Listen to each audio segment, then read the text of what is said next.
We're going to see more of the sunshine as we go throughout the day. This morning, maybe a few more clouds out there. Either way, no big delays or any delays really expected at any of the airports, whether it's here at Willard, which currently we're at 37, or either as you go to Springfield, Bloomington, Peoria, Chicago, or Indianapolis. Now, you're going to see a few more clouds up closer to Chicago and Indianapolis because of a stream of clouds and a wave of clouds that are now beginning to push on out of here. But once those leave out of here, the rest of us will see more of the sunshine. Just make sure to grab something warm before you head out the door because temperatures are still on the chillier side. Plus, we'll notice those winds around, too, helping to add more of the chill to the air. Good morning to us in Gibson City under your roofing dog Anya, the Gibson Area Hospital weather camera. The sky's pretty clear for us across Ford County. We're sitting in the upper 30s closer to Champaign, but where we've noticed more of the clear skies throughout the overnight, farther to the west, like closer to Springfield, we're right around that freezing point at 32. Satellite and radar pictures showing some of those milky colors over into Indiana. That's the wave of clouds that is now beginning to leave out of here, and that will give way to a lot of sunshine as we go throughout the day, but still a chillier air mass in place for this afternoon, which will mean highs will remain in the 50s, but warmer weather on the way into the upcoming weekend. We'll show you that coming up in your 7-day forecast in just about 5 minutes. Aaron? Thanks, Adam. We have an update on a bank robbery in Champaign. Two teenage brothers who were arrested for robbing Regions Bank were in court yesterday. 18-year-old DeKara Pickens was in adult court. The 16-year-old was in juvenile court. Both were charged with armed violence, bank robbery, and aggravated battery. Prosecutors say the teenagers went into the bank and tried to take money from a worker. They say Pickens fired a gun and then beat the employee in the head several times with it. The brothers ran away and officers caught up with them several blocks later. The state's attorney is trying to get the younger brother's case moved to adult court. We talked with an attorney who works on juvenile cases about what could happen.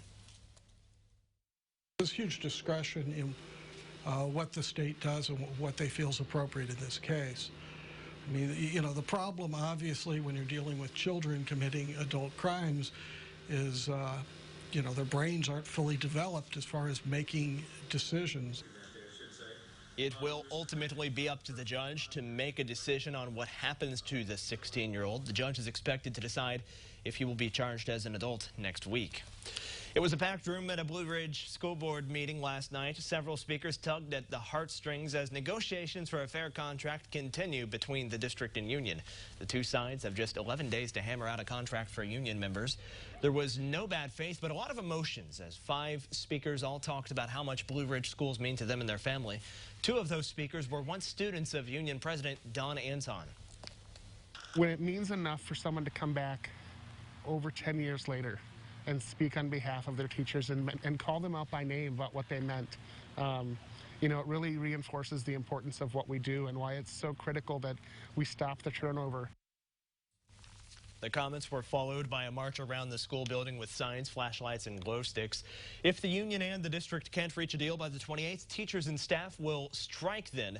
For more information on the timeline and how negotiations will work until then, it's on our website, WCIA.com. Coming home after serving in the military isn't always easy. Some veterans struggle to find jobs and adjust to life after service. But one institute in the state is helping to make that adjustment easier. The Fire Institute is planning to host veterans who may have always dreamed of serving a fire unit. They're looking for veterans who have served in any capacity from any state to come out to learn more about fire service from fellow veterans.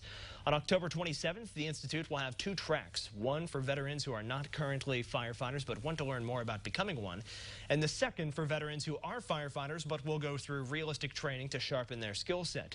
The director says service is the goal of both tracks. Veterans served, many of them for many years. The fire service, just like law enforcement and other first responders, is a way to serve your community and feed that inner soul. People that join the military are unique, and I believe that people that want to be part of the fire service are unique. Another goal of the training event is to promote bonding among veterans. Musician George Thorogood took the stage at the Virginia Theater last night. It was not only a night to rock out, but help some people along the way. $1 from every ticket sold last night will go to the Leukemia and Lymphoma Society. $21 from every T-shirt will go to the cause. Thorogood, who's sold 15 million albums worldwide, has a family connection to the disease. His father-in-law is in remission from leukemia. Head injuries while playing sports are a concern for coaches, parents, and players. Now the government is stepping in to try and ease their worries. Senator Dick Durbin introduced the Protecting Student Athletes from Concussions Act. The bill strengthens procedures for concussion protocols across the country. It also introduces a when in doubt, sit out policy. It's impacting the game of soccer with all the other sports, it seems like, and you know, that's part of life. There's changes, and I think the changes are going to be for the better, and you know, there are adjustments, but you know, we all want the same thing, and that's the safety of our student athletes. All 4 major sports leagues have backed the Concussions Act. U.S. Soccer also jumped in, as well as the Youth League USA Football. That will wrap up the morning show on WCIA 3. But coming up, when we make the switch to WCIX for the 7 o'clock hour, how one Urbana native ran the Chicago Marathon almost 7,000 miles away. But before that, let's get one last check of our 7-day forecast with Adam. So look at your bus stop forecast for this morning. Going to be a little chilly out there for the kids. We expect those temperatures to be into the 30s, but it's the winds that are still going to be a little brisk that will create those wind chills around the lower 30s. Then we'll see it looks like more of the sunshine with upper 50s on the way as we go later on. Here's a look at that forecast as we head over the next 7-day stretch. It does look to be warmer over the weekend. Wait for it. Wait for it. There we go. There it is. Look at all that. Okay, so it does warm up this weekend. It does, yep. That is good to see.